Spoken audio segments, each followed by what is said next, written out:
A vitória desse cristianismo propagado por essas elites da época explica a exclusão de muitos livros cristãos do cânone oficial?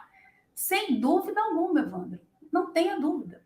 Porque eles estão escolhendo o que vai entrar e o que não vai entrar. Não é Deus que abre uma nuvem, uma mão surge e taca a Bíblia, falando, pronto, esse aí é o material mais atualizado, inclusive revisto e ampliado, agora com o chamado Novo Testamento, que vocês têm aí sobre mim. Minha grande obra. Não é como o filme Mãe? Vocês assistiram o filme Mãe? O filme Mãe passa essa dimensão. Deus, como um escritor, como um autor, que primeiro escreveu o Antigo Testamento, a Bíblia hebraica, e depois ele fez uma espécie de uma versão revista e ampliada, que é o Novo Testamento. E aí ele publica, ele manda isso para os seus leitores. Quem são os seus leitores? São os seus seguidores, seus fiéis. Não é isso. Essa narrativa, esse olhar, é um olhar teológico. É quase essa metalinguagem que o filme Mãe produziu. Quem não viu Mãe, assista. Esse é um filme que, para um olhar histórico, para desconstruir essa ideia de que nós temos a Bíblia como um livro, como um conjunto de livros, vejam o filme Mãe. Isso vai derrubar esse filtro, esse véu que vocês têm sobre a Bíblia. A Bíblia é uma invenção humana. Do ponto de vista histórico, essa é a definição. E é fruto desses arranjos que são produzidos, são fabricados por essas elites e que vão cortar uma série de textos.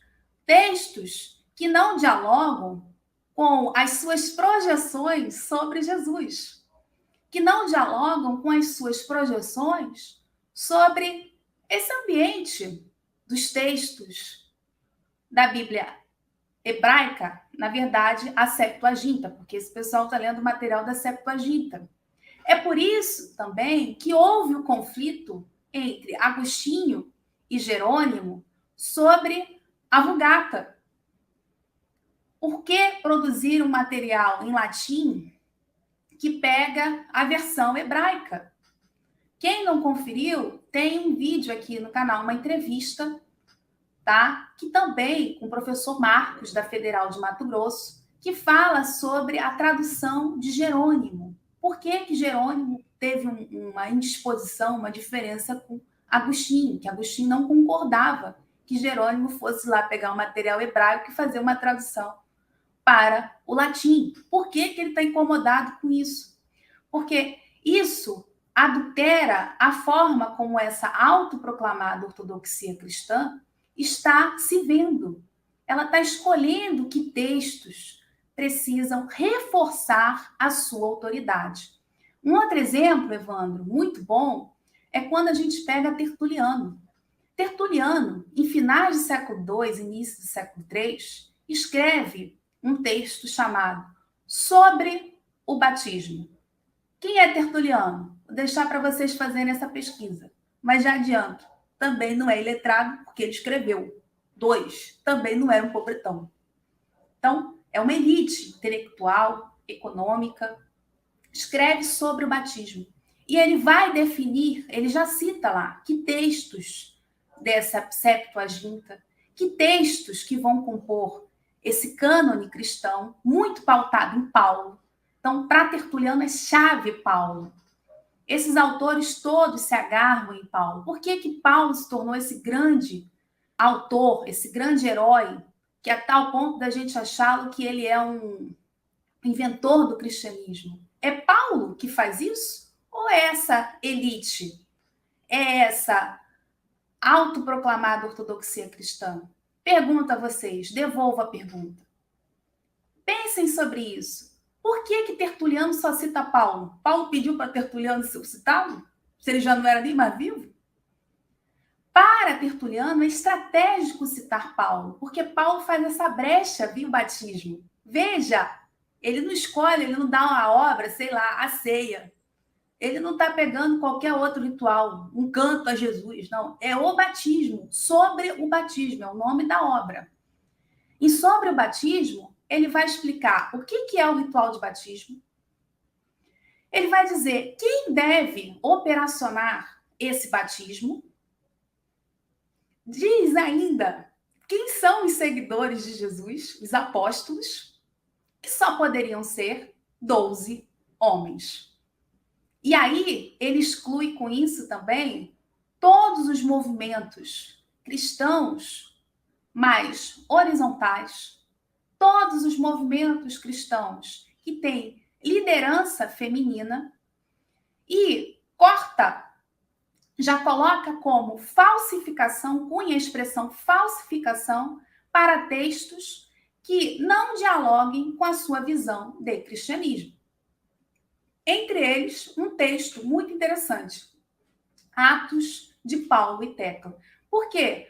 Atos de Paulo e Tecla trabalha com uma leitura de quem é o batizador mais horizontal, onde um homem ou uma mulher pode batizar, onde você não precisa estar vinculado à estrutura eclesiástica nascente. Tertuliano dá os cargos. Ele dita como essa ordem eclesiástica sobre o batismo, no texto sobre o batismo. Então, ele já vai fazendo esse processo de exclusão, sabe, Evandro? Ele já vai dizendo que textos vão ficar de fora, que textos vão entrar. Atos de Paulo e Tecla foi um texto que fez muito sucesso, teve muita circulação. Se a gente fosse pensar por circulação, Atos e Tecla deveria ter entrado no cânone. Mas não entrou por quê? Porque para essa elite, essa autoproclamada ortodoxia cristã, esse texto não é bom. Esse texto é uma inversão à estrutura hierárquica. E o cânone, tal como Jesus, precisa ser reflexo dessa elite. De novo, é estratégico. Eu não estou falando para vocês pararem de ler a Bíblia. Não é isso. Os textos que estão no cânone. Leiam todos os textos cristãos.